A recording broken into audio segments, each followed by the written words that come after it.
सभी को मेरा नमस्कार। सभी का मेरे YouTube चैनल पर स्वागत है।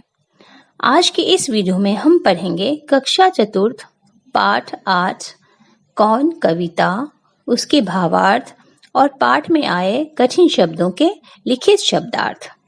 जो भी मेरे इस चैनल पर पहली बार आए हैं उनसे आग्रह है कि बेल का आइकन दबाकर मेरे चैनल को सब्सक्राइब करें ताकि आने वाले सारे वीडियोस के नोटिफिकेशन सबसे पहले आपको मिले।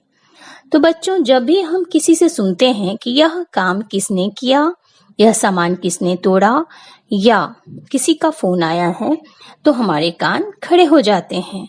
हमारे मन में यह जिज्ञासा या कौतूहल उत्पन्न होती है कि यह काम किसने किया है। फिर हम क्या करते हैं? फिर हम अंदाजा लगाते हैं कि आखिर वह कौन है या कौन था। तो चलिए बच्चों, अब हम इस कविता की ओर चलते हैं। यह कविता भी ऐसे ही जिज्ञासा से भरी हुई कविता है जिसमें हमको पता लगाना है कि कविता में जिसके विषय में बोला गया है वह जीव कौन है। इस कविता के कवि का नाम सोहनलाल द्विवेदी है। इस कविता में उन्होंने बिना नाम बताए एक शरारती जीव की शैतानियों को बताया है। पूरी कविता एक पहेली की तरह लिखी गई है जिसके अंत में आपको उस शरारती जीव का नाम बताना है। तो अब कविता की ओर चलते हैं। किसने बटन हमारे कुतरे, किसने स्याही को बिखराया, कौन चट कर गया दुबक कर घर भर में अनाज बिखराया, दोना खाली रखा रह गया, कौन ले गया उठा मिठाई, दो टुकड़े तस्वीर हो गई, किसने रस्सी काट बहाई। तो किसने बटन को कुतर दिया है। कुतरना मतलब होता है दांत से छोटा छोटा काटना। तो किसने कपड़ों के बटन कुतर दिए हैं और किसने स्याही यानी इंक को बिखरा दिया है। और चट कर जाना मतलब होता है सब कुछ खा जाना। दुबकना मतलब छिप जाना। तो कौन सब कुछ खाकर किसने खत्म कर दिया है? कौन है जो सब कुछ खा गया है और दुबक कर यानी कहीं जाकर छिप गया है और पूरे घर में उसने अनाज को बिखरा दिया है। दोना का अर्थ होता है पत्ते का बना हुआ कटोरी नुमा पात्र। तो कौन जो मिठाई का दोना है उसमें से मिठाई को उठा कर ले गया है। और किसने तस्वीर जो टंगी हुई है, तस्वीर का अर्थ होता है चित्र या आकृति। जो तस्वीर टंगी हुई है उसके रस्सी, जिस सहारे वह तस्वीर टंगी हुई है उसके रस्सी को किसने काट दिया है जिसके कारण तस्वीर नीचे टूटकर दो टुकड़ों में बट गई है। कभी कुतर जाता है चप्पल, कभी कुतर जूता है जाता, कभी खलीता पर बन आती अनजाने पैसा गिर जाता। तो कभी वह जीव चप्पल कुतर जाता है तो कभी जूता कुतर जाता है, कभी खलीता मतलब होता है जो थैली होती है यानी पैसे रखने की थैली या जेब जिसको कहते हैं, तो वो भी हो सकता है।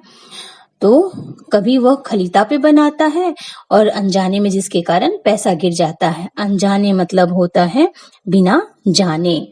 तो वह जीव कभी कभी थैली काट देता है जिसके कारण कभी कभी अनजाने में यानी पता भी नहीं चलता और पैसा गिर जाता है यानी पैसों पर आ जाती है।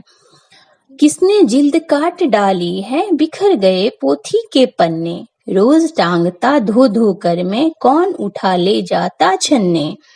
और जिल्द का अर्थ होता है किसी पुस्तक के ऊपर लगा हुआ कवर, चाहे वो कागज का हो या प्लास्टिक का हो। तो किसने, जो पोथी का अर्थ होता है यहाँ धार्मिक पुस्तक, तो किसने पोथी के जो पन्ने हैं वो कैसे बिखर गए? तो जिल्द को काट डाला। उस जीव ने क्या किया है? जिल्द को काट डाला है, पोथी के जो जिल्द है जिसके कारण उसके पन्ने बिखर गए हैं। और छन्ने का अर्थ होता है तरल पदार्थ को छानने वाला महीन कपड़ा। और जो तरल पदार्थ को छानने वाला महीन कपड़ा रोज धो धो कर लोग टांग देता है, वह उठा ले जाता है। आखिर वो कौन है?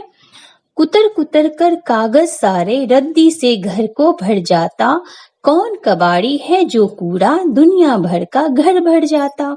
और जो कुतर कुतर कर पूरे घर में कागज से रद्दी को घर भर दिया है। रद्दी का अर्थ होता है जो पुराने व बेकार कागज होते हैं। यदि काम के कागज भी हो और उसको कुतर कुतर के को रख दिया जाए कुतर कुतर कर, तो वो भी बेकार रद्दी बन जाता है।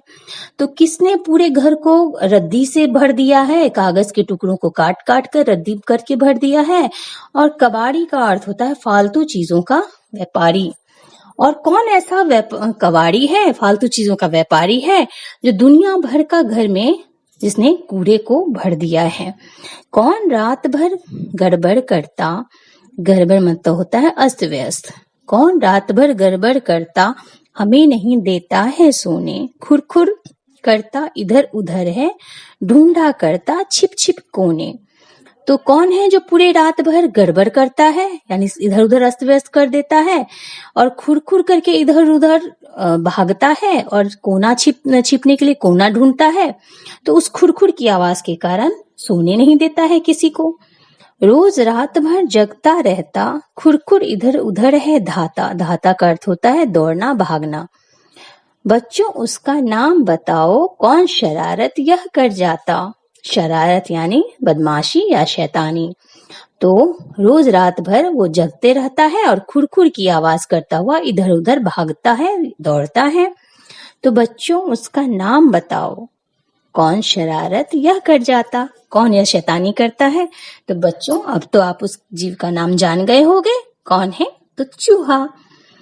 तो यह था कौन कविता, उसके शब्दार्थ और भावार्थ। धन्यवाद।